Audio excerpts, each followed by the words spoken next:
ونعوذ بالله من شرور أنفسنا ومن سيئات أعمالنا ما يهدي الله فلا مضل له وما يضلل فلا هادي له أشهد أن لا إله إلا الله وحده لا شريك له وأشهد أن محمدا عبده ورسوله اللهم صل وسلم على سيدنا محمد وعلى آله وصحبه ومن تبعه إلى يوم الدين أما بعد فيا عباد الله أوصيكم ونفسي بتقوى الله وطاعته لعلكم تفلحون. قال الله تعالى في القرآن الكريم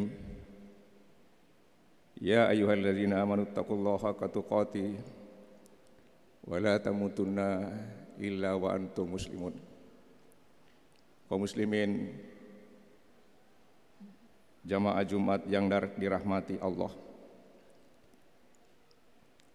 mari kita melaksanakan ibadah pada siang hari ini dengan khusyuk. Mari kita merenungkan pesan-pesan agama yang disampaikan melalui mimbar masjid ini. Mudah-mudahan ibadah kita diterima, dosa kita diampuni, dan doa kita dikabulkan. Juga semoga iman, ilmu, dan amal kita mengalami peningkatan.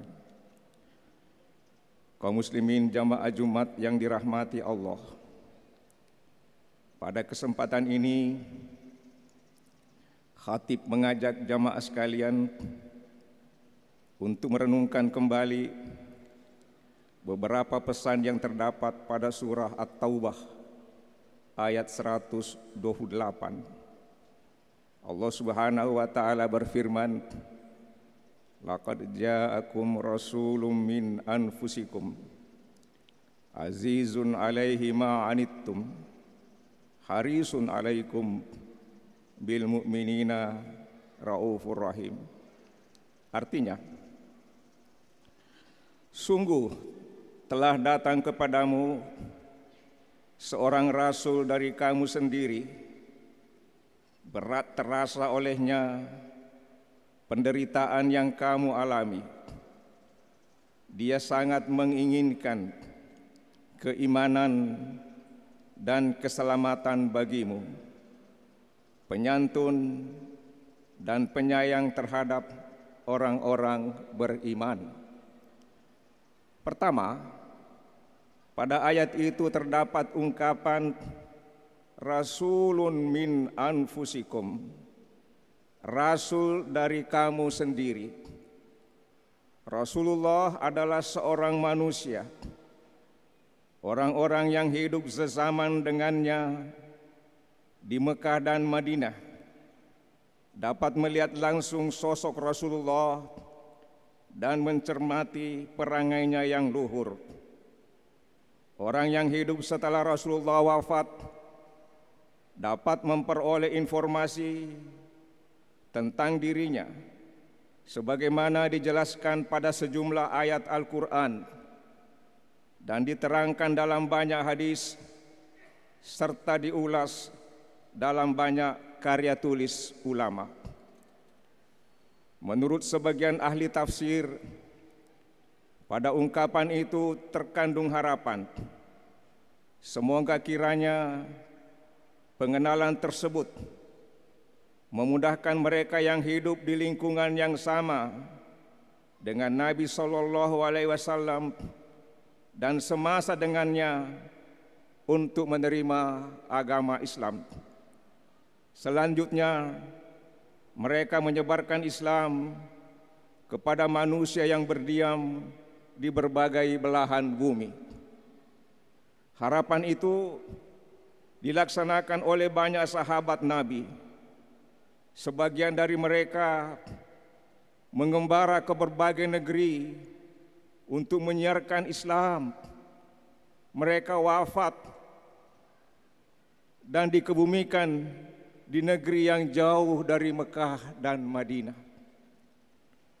Pesan kedua, azizun alaihi ma anittum, berat terasa olehnya penderitaan yang kamu alami.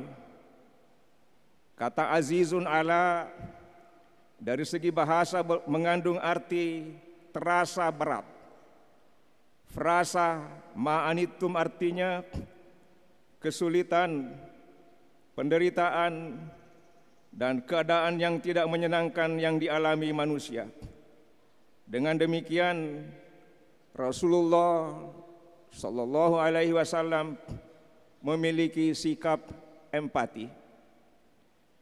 Kesulitan bisa timbul karena keterbatasan yang dimiliki oleh manusia. Kesulitan bisa timbul karena tindakan manusia yang berbuat zalim dan karena perjuangan untuk kebaikan. Ketiga, harisun alaikum berarti dia sangat menginginkan keimanan dan keselamatan bagimu. Keinginan yang dimaksud adalah keimanan dan keselamatan atau hidayah. Dengan demikian, Rasulullah Sallallahu Alaihi Wasallam mengharapkan kiranya manusia selamat dan bahagia di dunia dan akhirat. Islam mengajarkan pokok-pokok keimanan yang tertuang dalam ungkapan La ilaha illallah Muhammadur Rasulullah. Ini adalah landasan utama untuk masuk surga dan terhindar dari api neraka di akhirat kelak, sesuai keyakinan umat Islam.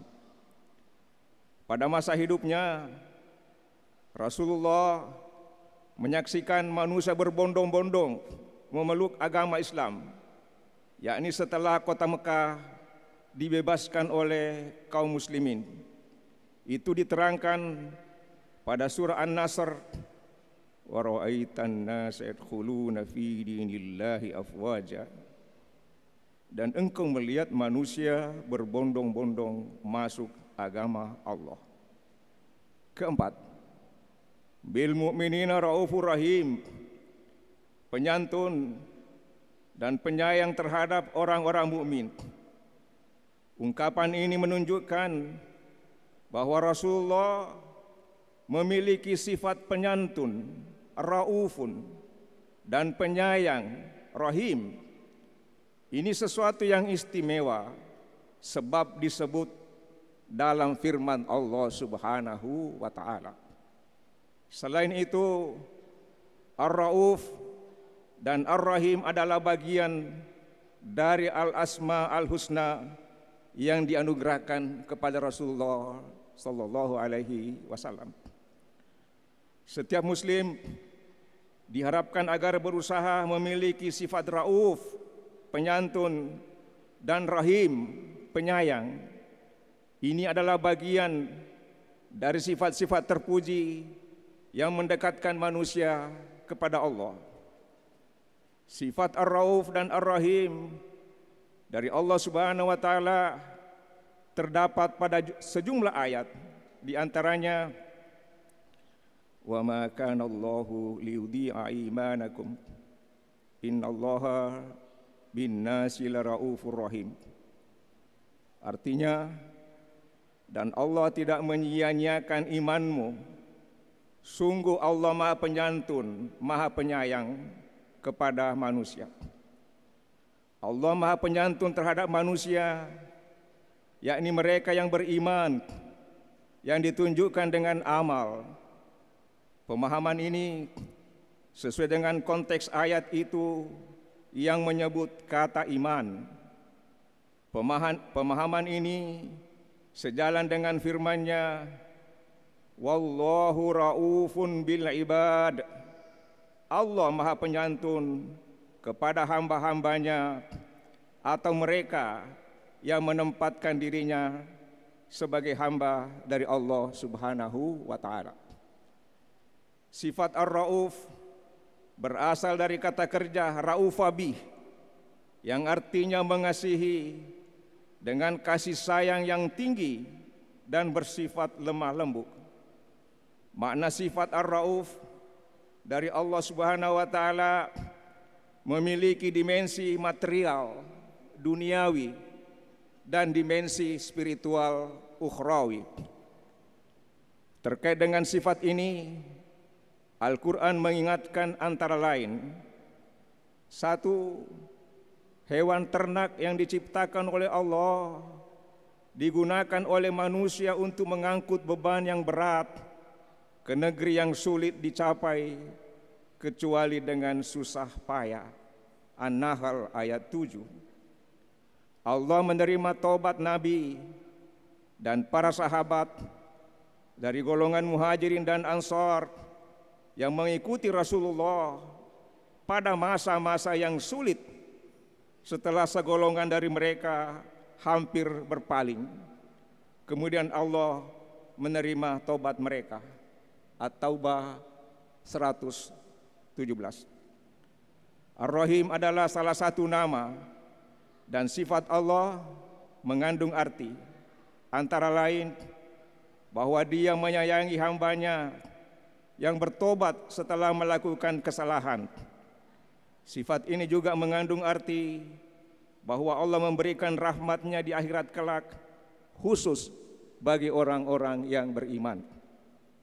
Kaum muslimin yang dirahmati Allah, umat Islam perlu menumbuhkan dan memelihara sikap empati terhadap sesama kaum muslimin yang dilanda berbagai bentuk keterbelakangan dan kesulitan. Setiap muslim perlu senantiasa mengingat pernyataan yang ia baca, wa ana minal muslimin, saya adalah bagian dari kaum muslimin. Pernyataan ini mengandung makna yang luas, di antaranya keterlibatan dan kebersamaan kaum muslimin ditunjukkan dalam memahami dan memecahkan berbagai persoalan, kesulitan dan keterbelakangan yang dialami oleh saudara-saudaranya. Mereka memiliki ikatan keimanan dan keagamaan. Komitmen ini perlu dijabarkan secara konkret dalam bentuk perencanaan dan tindakan nyata dalam kehidupan sehari-hari. Setiap muslim harus mendukung perkumpulan atau organisasi yang bergerak di bidang sosial keagamaan yang peduli dengan kesulitan, berusaha memberikan pelayanan dan mengangkat harkat umat. Idealnya, kepedulian dan keterlibatan dalam mengatasi persoalan yang dihadapi oleh umat menjadi pendorong untuk memperkuat persatuan. Jika kepedulian itu kuat, maka berbagai perbedaan dapat dikesampingkan untuk meningkatkan dan memelihara persatuan demi kemaslahatan umat. Kita mengucapkan, saya bagian dari kaum muslimin. Ini adalah suatu janji yang harus dibuktikan. Janji akan ditagih pada waktunya. Semoga kita bisa mewujudkannya. Barakallahu li wa lakum fil Qur'anil azim wa nafa'ani wa iyyakum bima fi minal ayati was dzikril hakim. Aqulu qawli hadza wa astaghfirullah li wa lakum fastaghfiruhu innahu huwal ghafurur rahim.